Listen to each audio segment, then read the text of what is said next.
Alan Cohen, Being Your Authentic Self, subtitled Life, Let It Be Easy. The Struggle is Not Required. This is episode 86 on Alternative Health Tools Podcast.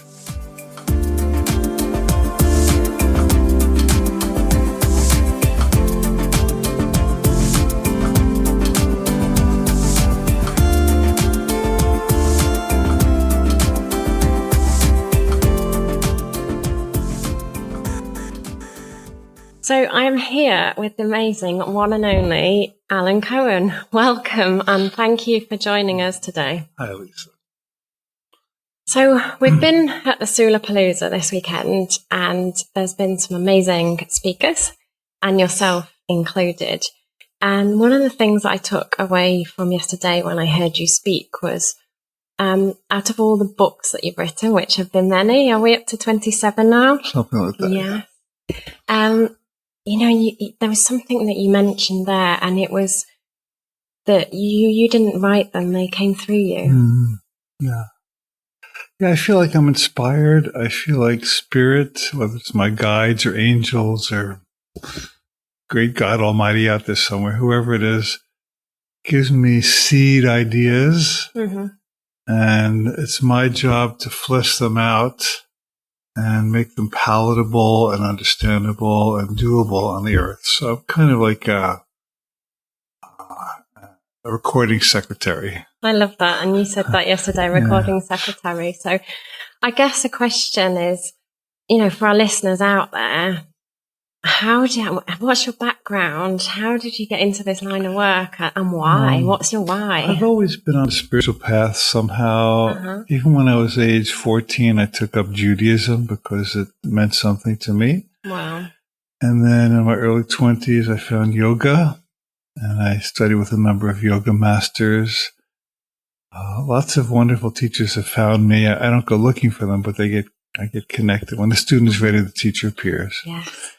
And I found A Course in Miracles, and that really meant a lot to me. And so it's been an ongoing evolution of discovery and figuring stuff out and learning from trials and errors, more errors than I care to admit, but it's all part of it. It's all part of our journey, isn't it? And we've all got moments in our lives that, you know, one of the things when I talk to my clients is I say there's never bad times, there's only good times and lessons. And it's what can we learn from those lessons and how can we use that to help more people, I guess? Because when we've felt that pain and we've had that lesson, we can translate that into something positive. Yeah. Well, I often say that every minus is half of a plus that's waiting for a stroke of vertical awareness. Oh, wow. That's amazing. So sometimes the most challenging experiences are the ones that force us to look inward and think more about who we really are, what we're doing here, and they catapult us forward. So there's really no moment on the spiritual path that is vacant of meaning and purpose. Everything leads us to where we are and where we need to go. And it's all part of our journey, isn't it? It's all connected. Yeah. So I guess on your journey, what have been like key points for you that have kind of been moments of, we've talked about aha moments this weekend, haven't we? Have there been any like pinpoints? I mean, obviously everything's important and helps us on our journey, but have there been any defining moments that we can share with our listeners? Really many. One that comes to mind is when I was in college, I went to what they called in those days a human relations retreat. And you basically went off and went to a cabin with people and you talked about your feelings and you communicated. And at that time, I was very much in my head. I was a college student. I was intellectual. I was playing games. I wasn't really present in my body or in my heart. And this was like a marathon weekend. We just spent hours and hours with the same group of people. And I was kind of BSing. I was laying my story out without much substance. And then at the end of the last night of the weekend, it was like an all-nighter, somebody said to me, "Alan, how are you feeling?" I said, "I feel comfortable." And somebody looked at me and said, "We don't look very comfortable to me." And somebody else said, "You don't look comfortable to me either." And when there were 11 people in the group besides me, and they all said, "You don't seem very comfortable to me," I realized that I hadn't fooled anybody. Yeah. And so this little voice in my head said, it's okay, Alan, you can let go. You can just be yourself. And I said, you know what? I haven't really been very comfortable in this group at all. And everybody went, yay, he told the truth finally. And I know it sounds like a little tiny moment, but it was a shift for me where I realized that my presentation and my social image management was not really working. I had fooled no one except myself. And so I realized that when I'm authentic and I am myself and I speak my truth, then that brings me rewards far greater than playing a game and trying to be somebody I'm not. So it doesn't sound like a real cosmic experience, but for me, it was a real turning point where I made a decision that I could be myself and I would succeed far more than if I was somebody else.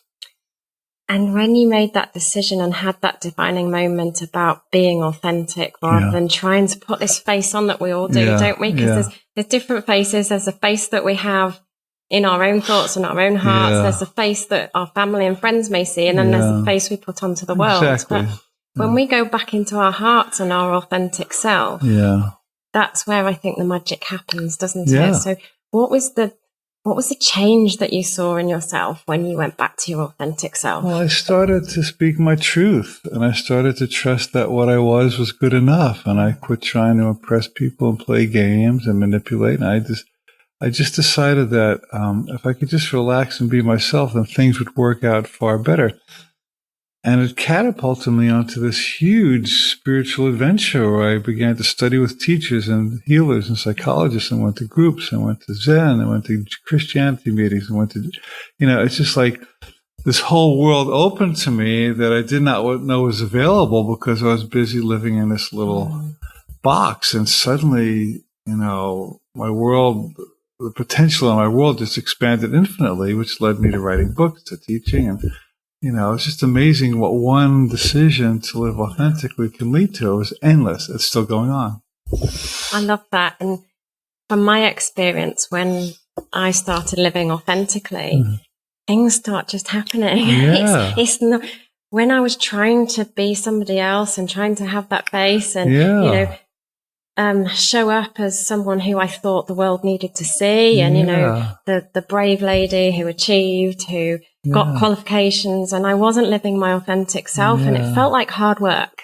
And when I just dropped to my heart and started living my authentic self, just felt a lot easier. Well, that's the way it is. It's always easier to be what you are because that's what God made you to be. Absolutely. Yeah. That's why we're all here. And, like you say, God made us to be like that. Yeah. So I guess, what do you think, is the biggest challenge for people in that they're not being their authentic selves? What do you think the biggest challenge is? Well, it all comes back to fear. A Course in Miracles tells us that every moment we're either choosing between fear and love.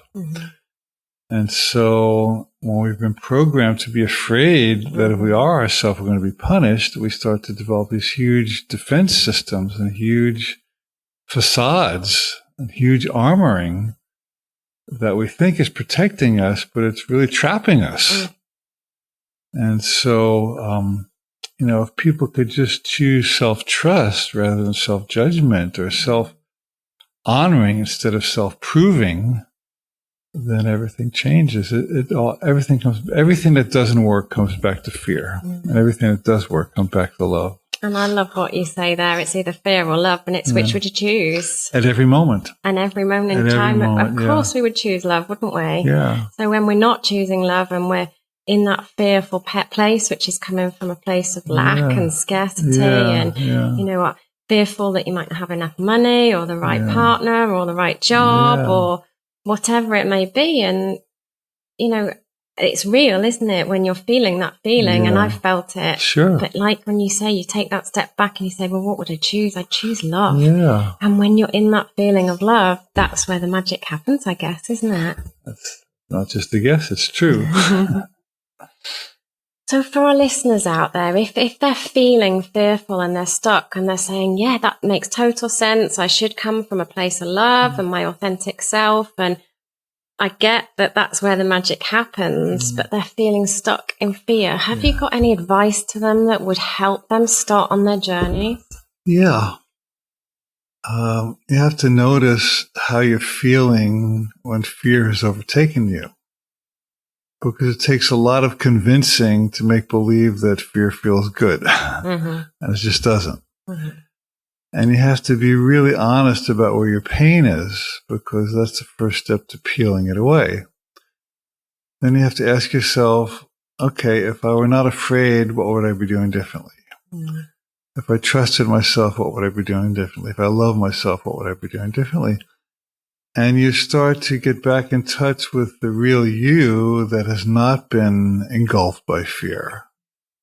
And that vision, it just starts out as an idea, but eventually it's a reality because that's who you were anyway. So self-awareness is really important, and so is honesty. And also holding and building the vision of our highest and truest self, and recognizing that that's where we belong, that's what we came to do. And I guess just drop into your heart and listening to what your heart wants, rather than what society tells us we should do, or conforming should, could, would. They're really quite negative words, aren't they? Because then we're always thinking we need more, but actually we just need to be our true, authentic we selves. We need to go in. We've all gone out a lot more than we know. We search the world for the mate and the money and the house and the fame. And it's very limited returns on that. But when you go in and you drop into your heart and connect with your spirit, then there are rewards that the outer world can never deliver.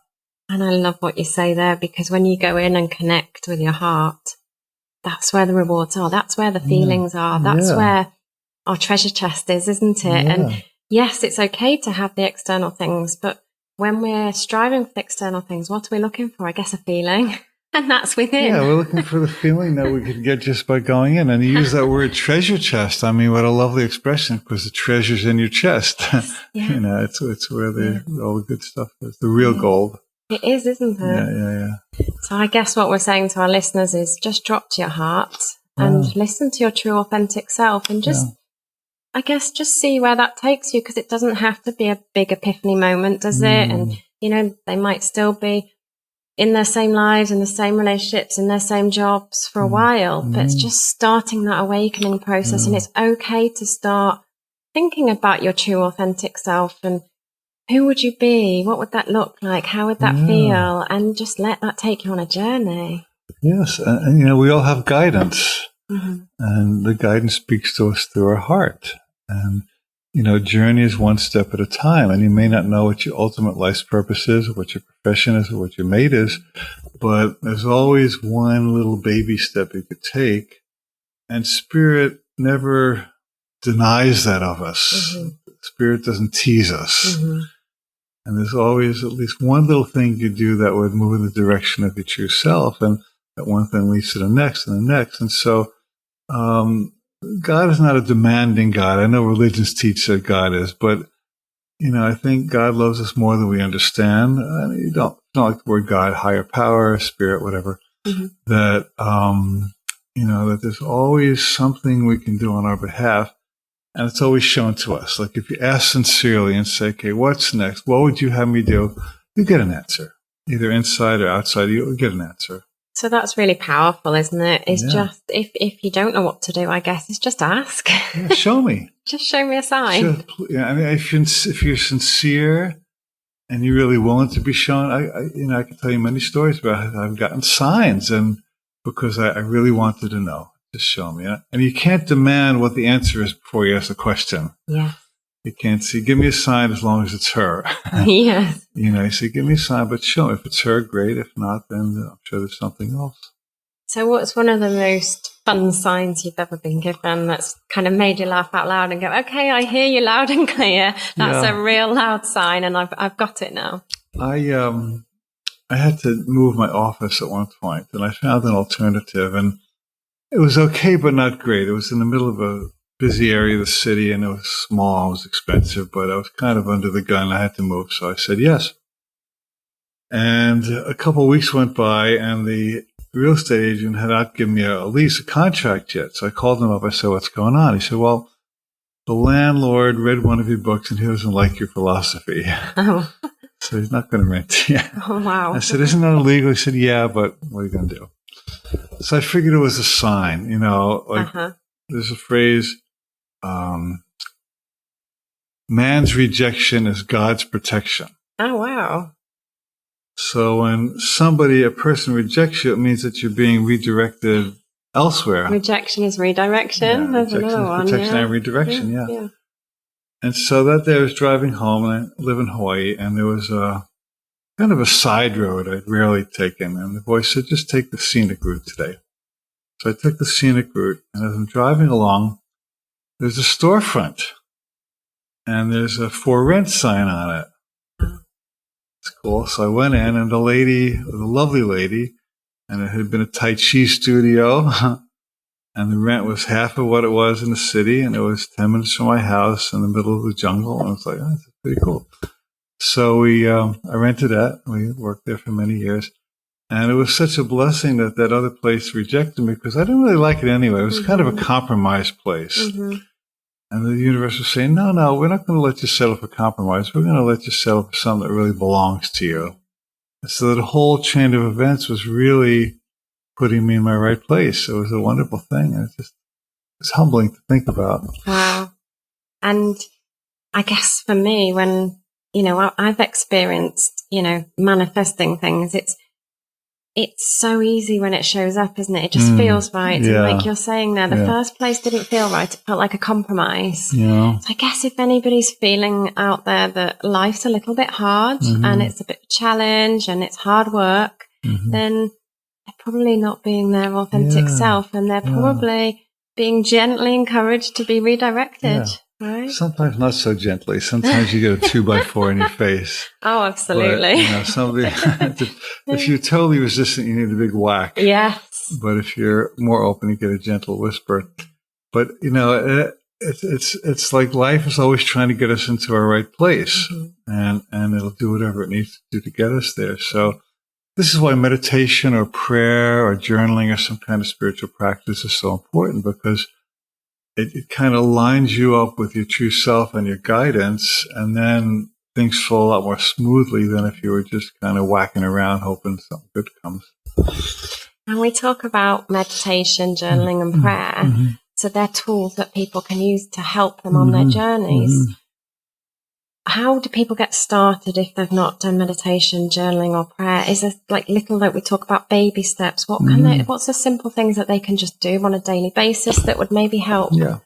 Well, walking in nature, most people feel healed to walk in nature because it's high vibration. Reading books that are uplifting or watching uplifting movies versus dramas or horror movies. But if you're really interested, with the internet and global interconnectedness, it's so easy to find teachings these days. So, you could pray and say, where's my teacher? Where's my group? Where's my book? Where do I belong? And, the law of attraction is real. And the law of attraction really draws to us what we're up to and what we need and what works for us. So, I'm not a big fan of trying to fight for your right place in life. I think if you just get a sense of it and ask and stay open, then what you need will find you. You may have to exert some effort, but it's not a strain. It's more like fun adventure rather than, I'm kind of clawing my way up the mountainside. Yeah, so rather than it being difficult, it's just a journey that flows. Yeah, life is supposed to flow. It's not supposed to be difficult. In all my books, I say, let it be easy. Struggle is not required. I love that. What a great quote. And out of all your amazing books, what book would you recommend somebody start with? If obviously, different people are going to be drawn to different books, but is there one that would be a good book for them to just pick up and get started? Yeah, my book is called I Had It All the Time. I had it all the time. And it came a time in my life when I had realized that searching and searching and searching was not going to do it. But going in and claiming that the power I was seeking is already within me, that was more empowering than being an eternal seeker. So there's a lot of good essays in the book about self-empowerment and finding what you're looking for inside. Wow, I love that. Go and get yourself a copy, guys. It'll be a fantastic read. Is there anything else you want to share with our readers? Is there anything you feel like there's a message to give to our listeners? I think each of us has a divine purpose, a divine mission. Mm-hmm. And you don't have to be a missionary or a teacher or a healer. You know, if you're a mother or a van driver or a waitress or a student or a tech support agent or a code writer, I mean, wherever you find yourself, there are ways to infuse spirit in whatever you're doing. You know that if you call certain companies and you get a good tech support person, they'll love you and support you and walk you through the process and be kind to you. Others are kind of gruff and they don't want to be bothered and they're not qualified. And so I think it's really important that we use every interaction of life as an opportunity to connect and support and serve and come from our heart. You know, I talked to some wonderful mortgage agents who are just heartful people, and it's fun to be with them. So look, we're on this planet Earth. We have our hardships. We have our, you know, what's going on. So why not lift each other? You know, why not have some fun? Why not relieve each other's suffering instead of adding to it? And so, you know, kindness is huge, and all social kindness begins with self-kindness. And most of my clients could use a good dose of self-kindness. Mm-hmm. I do a lot of coaching, and most people are hard on themselves. They're judgmental on themselves. They think they're never enough. And I think just to get a massage or take a good bath or go to a good movie or eat a good meal or just hang out with somebody you love, you know, those forms of kindness to self really soothe the soul, and they open the door to greater vision of whatever you're supposed to be doing in the world. So, you know, begin with lightening up on yourself and trusting yourself and do what makes you happy. I mean, I know it sounds crazy, but do what soothes you, and you'll end up being a soother to the world. I love that, and that soother, and it starts with the self-kindness, because if we don't love ourselves, how can we then give love to other people? It's you know, if our cup's empty of love, how can we give love to other people? And it starts with ourselves and putting our own oxygen mask on first, doesn't it? And just taking time to love yourself. Like you say, whether it's a bath, whether it's a walk in nature, and just start connecting with your true authentic self and doing what makes your heart sing, like you're saying, do more of what makes you happy. And then when you're doing that, you're on purpose, whether like you say, it's being a mother or something to do with a career. It doesn't have to be anything big, does it? It just has to be coming from the heart. And talking to yourself, I guess, as if you would talk to your best friend. Yeah. Because quite often we don't talk to ourselves. Unkind things to ourselves, don't we? Yeah. Wow. I just absolutely love your energy, and it's been such a pleasure talking to you. And I'm sure that our listeners are going to get so much value from this. So thank you from the bottom of my heart. Thank you. And everybody else's heart for being with us today. It's my honor. You're doing wonderful things. I know your listeners are very blessed. I know you bring a very high consciousness to your listeners. So bravo. Bravo. Thank you very much.